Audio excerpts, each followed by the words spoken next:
इससे पहले कि जलालुद्दीन खिलजी के बारे में बताएं, इससे पहले कि आप इसके आगे की प्रक्रिया जानें, आप पहले ये समझ लीजिए कि आपको इससे पहले की चीज़ें पढ़ना ज़रूरी है। महमूद गजनी, फिर घोर, कुतुबुद्दीन ऐबक, फिर इल्तुतमिश, फिर उनका लड़का क्या रज़िया सुल्तान, बहराम शाह, मसूद शाह, ये सब पढ़ना ज़रूरी है। और उसके बाद जो है सो बलबन, ये सब पढ़ना ज़रूरी इसलिए है क्या है कि मान लेते हैं कि आप किसी शादी में गए और वहाँ कोई आपके पहचान का नहीं, आपको ज़्यादा मज़ा नहीं आएगा, है ना? ज़्यादा मज़ा आपको नहीं आना है। लेकिन अगर आप उस शादी में गए और आपके सारे जान पहचान के निकले, जैसे ये लड़के का भाई है, ये हमारे 6 रिश्तेदार हैं, ये बेगैरत हैं, है ना? तो ये सब पहचान के रहते हैं तो फिर ज़्यादा मज़ा आता है। तो इतिहास जब पढ़ने चले तब पहचान वाले से ज़रूर मिल के चले, है ना? इससे पहले आपको जानना ज़रूरी है कैकयाबाद का ही लड़का था कैमुरस, जिसका ही मतलब कमांडर बना के ये मर गया थे, कैसे नाम है इनका, कैकयाबाद। और फिर उसके बाद जो कैमुरस 3 साल का लड़का था, और 3 साल के लड़के को मारने में बहुत ज़्यादा परेशानी हुई नहीं, इसको मार के तुरंत अब गद्दी हंसी आया और पूरे वंश का नाम बदल के खिलजी वंश रख दिया। खिलजी का है। अब जलालुद्दीन इसका नाम था जलालुद्दीन फिरोज, चाहे मलिक फिरोज, लेकिन इसका खिलजी वंश स्थापित है क्योंकि खलाज डायनेस्टी से आता था। ये खलाज डायनेस्टी से ही, मतलब डायनेस्टी क्या कहे, जनजाति कहिए, समझिए एक तरह से खलाज जनजाति से आता था।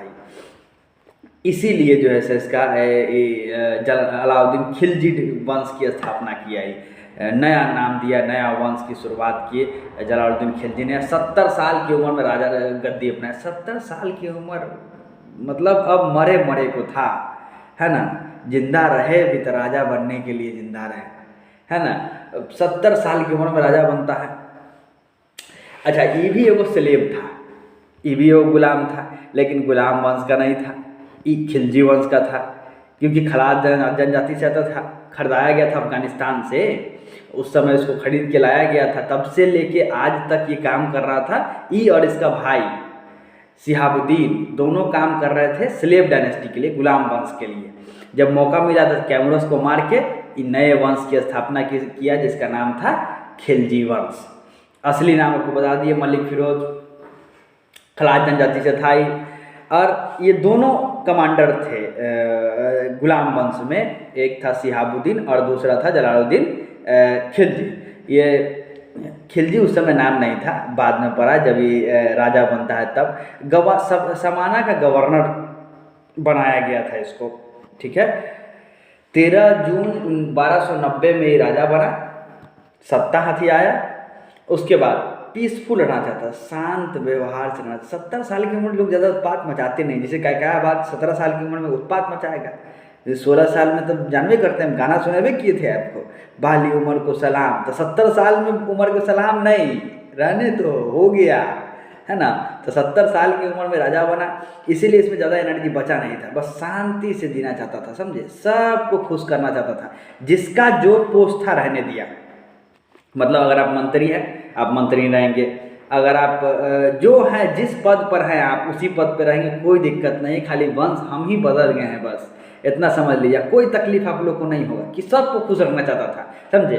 बड़ा बेटा का नाम खाने खाना, दूसरा बेटा का नाम अरकली खान, तीसरा बेटा का नाम कादर खान। कादर खान वो वाला नहीं, बॉलीवुड वाला नहीं, ये भैया ये दंगल राज है ना? इतिहास में पुराना पोस्ट सब वापस दे दिया, सबको माफ़ करता था, टोटल आदमी को ही माफ़े कर देता था, कुछ होता माफ़ कर दिया, कुछ हुआ माफ़ कर दिया। मतलब एक बार की बात है कि छज्जू विद्रोह रिवॉल्ट, छज्जू रिवॉल्ट बहुत फेमस है, छज्जू रिवॉल्ट पढ़ना तो जरूरी है, छज्जू पूछता भी एग्जाम में। क्या था कि बलबन का एक लगता ब्लड लाइन था, उसका भांजा छज्जू, मलिक छज्जू, समझे? छज्जू बोला कि अभी हम जिंदा हैं तो तुम कैसे राजा बन गए, है ना? कैमुरस मरा था, हमको राजा बनाओ, ठीक है। लेकिन लड़ने आ रहा था इससे, तो इसका बेटा अरकली खान अपना जैसे अली गुरशाह उर्फ अलाउद्दीन खिलजी, इसका नाम लेते समय जो है ना आदमी के रूह कांप उठते हैं ना। तो अलग चीज़ है। इसके बारे में जो है, इसके बाद यही है, अलाउद्दीन खिलजी ही है इसके बाद, जलालुद्दीन के बाद। तो बड़ा बेटा और अलाउद्दीन खिलजी दोनों जाके इसको हरा देता है मलिक छजू को, और बेड़ियों में बांध कर लाता है जलालुद्दीन के सामने। ई महोदय माफ़ कर देते हैं, जाओ। और डिनर पे बुलाता है, रात में खाने पर बुलाता है, तारीफ करता है उसका, है ना। अब ई देख के अलाउद्दीन का तरवा का लड़ माथा पे चढ़ गया, है ना।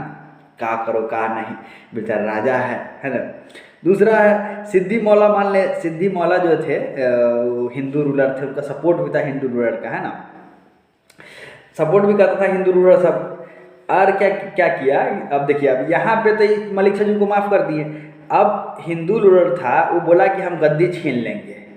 अब जहाँ बात आई गद्दी छीनने का, इसको पकड़वाए और मरवा दिए जान से। मतलब गद्दी में ये भी नहीं भैया बख्शेंगे, है ना। जलालुद्दीन खिलजी भी गद्दी को छोड़ना नहीं चाहेंगे। गद्दी होता है और अलग चीज़ होता है, उसमें पावर होता है, सटता तो खून में टेम्परेचर बढ़ा देता है ना। अब यही बात है, मज़े ले रहे थे ज़िंदगी के जलालुद्दीन खिलजी। 70 साल की उम्र में चाहे क्या आदमी, बस शांति, सब हिलो डुलो नहीं, बस खड़ा रहो बस उसी तरह, है ना। सब चाहे सिद्दी मौला को मरवा दिए। अच्छा, मंगोल अटैक होता था हमेशा, जैसे राजा बदलेगा मंगोल अटैक होता था, हमेशा होता। मंगोल भैया चंगेज खा पूरा खानदान तबाह किए हुआ था हमेशा से। तो मंगोल अटैक हुआ। मंगोल अटैक में एगो उलूग नाम का कमांडर था, उसको भी माफ़ कर दिया, रहने के लिए जगह दे दिया। यह सब ग्रुप को, इसमें से कुछ लोग को जो छोड़े थे, 10,000 मंगोल को जो छोड़े थे, इसी को नया मुसलमान कहा गया, समझे ना। आप पूछा गया कि आपसे पूछेगा कि नया मुसलमान किसको कहा, मंगोल जो को छोड़ा था, जो भारत में रहने का आदेश दिया था, उसी को नया मुसलमान कहा। अच्छा, जलालुद्दीन खिलजी मंडावर को जीता, जैन को जीता, है ना। बहुत अच्छा जो है सो जगह कोई जीता, है ना। मतलब अच्छा ये थी, एक्सपेंशन भी किया, लेकिन अपने कोशिश करता है कि न लड़े। 70 साल की उम्र में कोशिश करता है लोग नहीं लड़े तो बेहतर है ना। अलाउद्दीन खिलजी भिलसा को जीत लिया। अब भिलसा को जीता ना, भिलसा जितना भारी काम था। अब भिलसा जीता तो उसको वहाँ का गवर्नर बना दिया अलाउद्दीन खिलजी को। अलाउद्दीन खिलजी तो अलीगुर शाह है नाम इसका, अलाउद्दीन खिलजी तो बाद में पड़ेगा जब राजा बना तब, लेकिन कहते हैं कि आपको पहचानने में आसानी हो, इसीलिए, है ना। अच्छा, जब भिलसा जीत लिया, वहाँ का गवर्नर बना दिया, तो इसको तो पहले से गुस्सा था। हर किसी को राजा ऐसा होता है, सबको माफ़े कर दीजिए, सबको माफ़े कर दीजिए, कुछ हुआ माफ़ कर दीजिए, ये कोनो बात हुआ, टेंशन में आ गई। क्या कि खुद अलाउद्दीन कभी किसी को माफ़ नहीं किया, है ना। दुश्मन को भी माफ़ करता था वो। अलाउद्दीन तो दोस्त को भी जान से मार देता था। इसका बिहेवियर और उसका बिहेवियर दोनों में चचा जान थे। अलाउद्दीन के चचा जान थे जलालुद्दीन खिलजी, शिहाबुद्दीन का लड़का था अलाउद्दीन, है ना। अब क्या किया कि दरअसल जब ये गवर्नर बना दिया गया, तो ये बोला कि कैसे ही इनको विद्रोह, भैया इनको तो लपेटना होगा ना, तो ये जियान कर देंगे, है ना। गया ये साउथ में, क्योंकि साउथ में उस समय तक कोई आदमी नहीं था गया था, और वहाँ का राजा था भयंकर देवगिरी का राजा था रामचंद्र, ताकतवर सेना, इससे ज़्यादा ताकतवर था वो।